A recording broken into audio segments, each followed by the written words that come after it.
Hi అండి. తెలుగు కథల ప్రపంచంకు స్వాగతం. ఇవాళ డాక్టర్ సిహెచ్ ప్రతాప్ గారు రచించిన ఇల్లాలే దేవత అనే కథను వినేద్దామండి. అభిషేక్ ఒక ప్రముఖ అంతర్జాతీయ ఇన్ఫర్మేషన్ టెక్నాలజీ సంస్థలో సీనియర్ సాఫ్ట్వేర్ డెవలపర్గా పనిచేస్తున్నాడు. అతను తన వృత్తిలో ఎంతో వేగంగా ఎదిగిన అత్యంత అగ్రెసివ్ ప్రొఫెషనల్. కార్యాలయంలో క్లిష్టమైన టెక్నికల్ సమస్యను పరిష్కరించటంలో అతనికి ఉన్న నైపుణ్యం చూసి కొలీగ్స్ అందరూ ఆశ్చర్యపోయేవారు. అయితే అతని పర్సనల్ లైఫ్ అతని ప్రొఫెషనల్ సక్సెస్ కు పూర్తిగా భిన్నంగా ఉండేది. అభిషేక్ కు 2 ఏళ్ల క్రితం లలితతో వివాహమైంది. లలిత ఒక పచ్చని పల్లెటూరి వాతావరణం నుండి వచ్చిన నిరాడంబరమైన యువతి. ఆమె డిగ్రీ వరకు చదువుకున్న తన ఇంటిని, భర్తను ప్రేమతో చూసుకోవడమే జీవితంగా భావించే ప్రశాంత స్వభావం కలిగిన హౌస్ వైఫ్. భార్యాభర్తల బంధం అంటే కేవలం కలిసి జీవించటం కాదు, ఒకరినొకరు అర్థం చేసుకుంటూ గౌరవించుకోవటం అన్న సత్యాన్ని ఆమె నమ్మింది. అయితే ఈ వివాహం అభిషేక్ కు ఎంతమాత్రం ఇష్టం లేదు. కేవలం తన వృద్ధ తల్లిదండ్రుల ఒత్తిడి తట్టుకోలేక వారి సంతోషం కోసం లలితను పెళ్లి చేసుకున్నాడు. అభిషేక్ తనకు సమానంగా ఇంగ్లీష్ మాట్లాడే మోడ్రన్ భావాలు గల కార్పొరేట్ భార్య కావాలని ఆశించేవాడు. కానీ లలిత ట్రెడిషనల్ పద్ధతులు అతనికి ఎప్పుడూ ఇరిటేషన్ కలిగించేవి. ఆమె పల్లెటూరు యాసలో మాట్లాడటం, సాధారణ కాటన్ చీరలు కట్టుకోవటం వంటివి అతని అహంకారాన్ని దెబ్బతీసేవి. తన సోషల్ సర్కిల్లో లలితను పరిచయం చేయటానికి అతను సిగ్గుపడేవాడు. ఆఫీస్లో హై ప్రొఫైల్ ప్రాజెక్ట్స్ డీల్ చేస్తూ ఇంట్లో ఒక పల్లెటూరి అమ్మాయితో జీవితాన్ని పంచుకోవటం తన గ్రేడ్ కు తక్కువ అని అతను బలంగా నమ్మాడు. ఆమె అమాయకత్వాన్ని చేతగానితనంగా భావించి ప్రతి చిన్న విషయానికి విమర్శిస్తూ ఆమె ఆత్మవిశ్వాసాన్ని దెబ్బతీసేవాడు. ఆమె చేసే ప్రతి పనిలోనూ తప్పులు వెతకటం అతనికి అలవాటుగా మారింది. లలిత తనను ఒక పార్ట్నర్గా కాకుండా తన సేవలు చేసే ఒక అసిస్టెంట్గా చూడాలని అతను ఆశించేవాడు. ఈ అసమానతల వల్ల వారి మధ్య మానసిక దూరం రోజురోజుకు పెరిగిపోసాగింది. పెళ్లైన మొదటి రోజు నుండే అభిషేక్ లలితను ప్రతి విషయంలోనూ కించపరచడం మొదలుపెట్టాడు. ఆమె కట్టుకునే చీరలు, ఆమె మాట్లాడే యాస, ఆమె చేసే వంటలు ప్రతిదీ అతనికి నాసిరకంగా కనిపించేవి. ఆఫీసులో ఉండే ఒత్తిడిని, కోపాన్ని ఇంటికి తీసుకువచ్చి ఆమెపై అరిచేవాడు. నీకు లోకం తెలియదు, నువ్వు అసలు నా స్థాయికి తగవు అని ముఖం మీదే అవమానించేవాడు. ఆఫీసు పార్టీలకు లేదా మిత్రుల గెట్ టుగెదర్ ప్రోగ్రామ్స్ కు ఆమెను తీసుకువెళ్లటానికి ఇష్టపడేవాడు కాదు. పొరపాటున ఎవరైనా అతిథులు ఇంటికి వస్తే ఆమెను లోపలి గదిలో ఉండమని ఆజ్ఞాపించేవాడు. లలిత ఎంత ఓపికగా ఉన్నా అతని అగ్రెసివ్ మనస్తత్వం వల్ల ఆ ఇల్లు ఆమెకు ఒక బందీఖానాలాగా మారింది. అభిషేక్ మాటలతో చేసే మానసిక గాయాలు ఆమెను నిలువునా దహించేవి.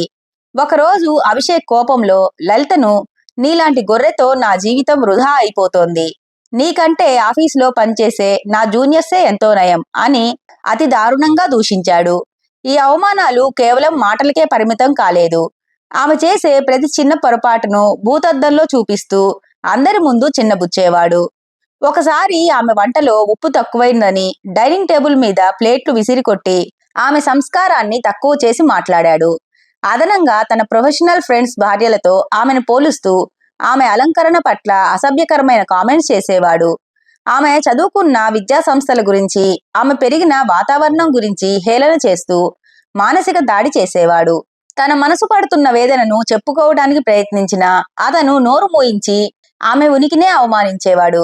చివరకు అతని నిరంతర చిత్రహింసలను, క్రూరమైన అవమానాలను భరించలేక తన ఆత్మగౌరవాన్ని కాపాడుకోవడానికి లలిత ఎవ్వరికీ చెప్పకుండా తన కళ్ళలో నీళ్లతో పుట్టింటికి వెళ్లిపోయింది. లలిత వెళ్లిపోయిన తర్వాత అభిషేక్ మొదట్లో ఎంతో సంతోషించాడు. తనకు ఇప్పుడు పూర్తి స్వేచ్ఛ లభించిందని, ఇంట్లో తనను అడిగేవాడు లేడని విర్రవీగాడు. ఆమెకు త్వరలోనే విడాకులు ఇచ్చి తన స్థాయికి తగ్గ మరో అమ్మాయిని పెళ్లి చేసుకోవాలని ప్రణాళికలు సిద్ధం చేసుకున్నాడు. కానీ విధి అతడి పట్ల మరోలా ఉంది. అభిషేక్ తన ఆఫీసులో ఒక ముఖ్యమైన ప్రాజెక్ట్ సక్సెస్ మీట్ నిర్వహించాడు. ఆ వేడుకలో మద్యం మత్తులో తన సహచరులతో మాట్లాడుతూ తన భార్యను ఎంత నీచంగా చూసేవాడో, ఆమెను ఎలా భయపెట్టేవాడో, ఇప్పుడు ఆమెను వదిలించుకొని ఎంత సంతోషంగా ఉన్నాడో గర్వంగా చెప్పుకున్నాడు. అతని ప్రగల్భాలు విన్న తోటి ఉద్యోగులు విస్తుపోయారు. ముఖ్యంగా అతని కింద పనిచేసే మహిళా ఉద్యోగులు అతని పట్ల తీవ్ర అసహ్యం వ్యక్తం చేశారు. సమాజంలో గొప్ప స్థాయి ఉన్న వ్యక్తి ఇంట్లో ఒక మహిళ పట్ల ఇంత క్రూరంగా ఎలా ప్రవర్తిస్తాడో అని అందరూ అతడిని అసహ్యించుకున్నారు. అతను తన భార్యను అవమానించిన తీరును ఒక విజయంగా అభివర్ణించటం చూసి అందరూ షాక్ తిన్నారు. అతని మాటల్లో ఏమాత్రం పశ్చాత్తాపం లేకపోగా ఒక అమాయకపు ప్రాణాన్ని మానసిక హింసకు గురి చేసినందుకు అతను గర్వపడటం ఆఫీసు వర్గాల్లో చర్చనీయాంశమైంది. అతని అహంకారం ఎంత స్థాయికి చేరిందంటే తన వ్యక్తిగత వైఫల్యాలను కూడా గొప్పగా ప్రదర్శించుకున్నాడు. ఆఫీసులో ఎంతో గౌరవంగా చూసే సీనియర్ మేనేజర్ కూడా అతని నీచమైన మనస్తత్వాన్ని చూసి అసహ్యించుకున్నారు. అభిషేక్ తన మాటల ద్వారా తన పతనాన్ని తానే కొని తెచ్చుకున్నాడని అక్కడ వారు గుసగుసలాడుకున్నారు. ఒక సాఫ్ట్వేర్ ప్రొఫెషనల్ గా ఉన్నత శిఖరాలను అధిరోహించిన మనిషిగా అతను ఎంత దిగజారిపోయాడో ఆ రాత్రి అందరికీ అర్థమైంది. అతడి ప్రవర్తన వల్ల ఆఫీస్ వాతావరణమే కలుషితమైందని భావించిన తోటి ఉద్యోగులు అతడిని ఒక సామాజిక వెలివేతకు గురి చేయటం ప్రారంభించారు. ఆఫీసులో ఈ వార్త దావానంలా వ్యాపించింది.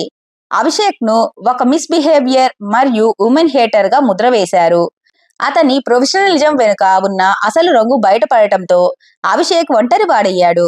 మేనేజ్మెంట్ కూడా అతని ప్రవర్తనను తీవ్రంగా పరిగణించి ఒక సున్నితమైన ప్రాజెక్ట్ నుంచి అతడిని తొలగించింది. ఎవరు అతనితో మాట్లాడడానికి గాని లంచ్ చేయటానికి గాని ఇష్టపడేవారు కాదు. ఆఫీస్లో ప్రతి ఒక్కరూ అతడిని చూసి తల తిప్పుకోవడం చూసి అభిషేక్ కు తన తప్పు అర్థం కావటం మొదలైంది. కేవలం ఆఫీస్లోనే కాకుండా సమాజంలో కూడా అతడి పట్ల ధోరణి పూర్తిగా మారిపోయింది. అపార్ట్మెంట్ వాసులు అతడిని ఒక అహంకారిగా చూస్తూ పలకరించడం మానేశారు.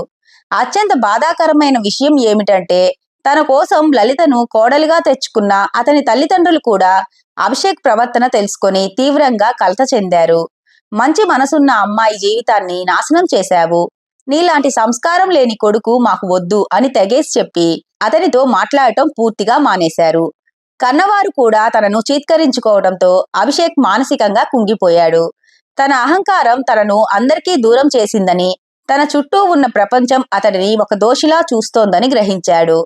సామాజిక గౌరవం మరియు కుటుంబ బంధం రెండింటినీ కోల్పోయిన అతనికి తన తప్పు ఎంత హిమాలయమంతటితో అర్థమైంది.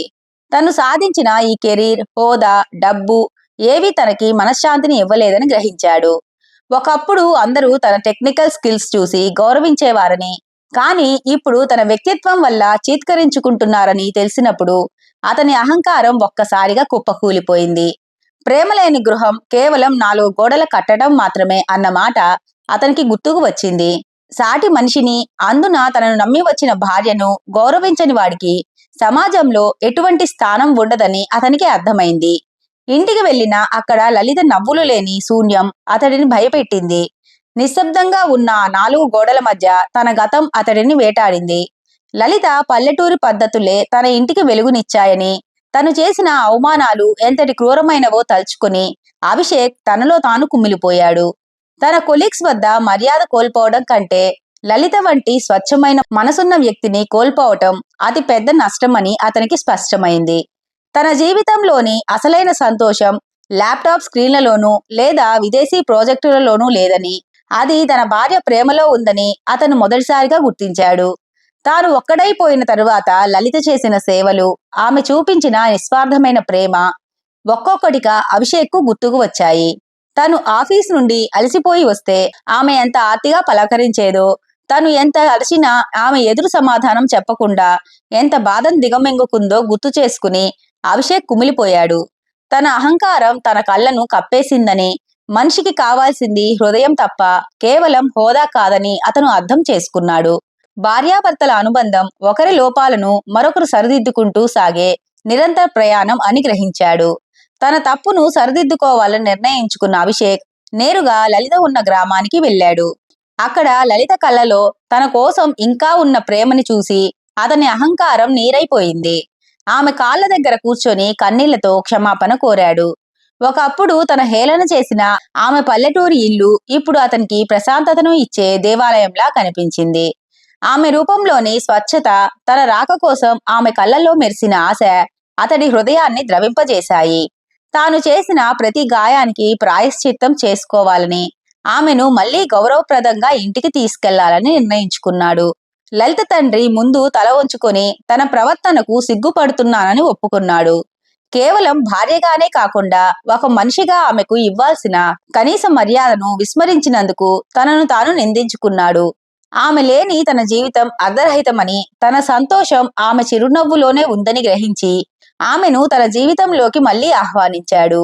లలిత తిరిగి వచ్చాక తన ఆఫీస్ కొలీగ్స్ అందరికీ ఇంట్లో ఒక మంచి డిన్నర్ ఏర్పాటు చేశాడు.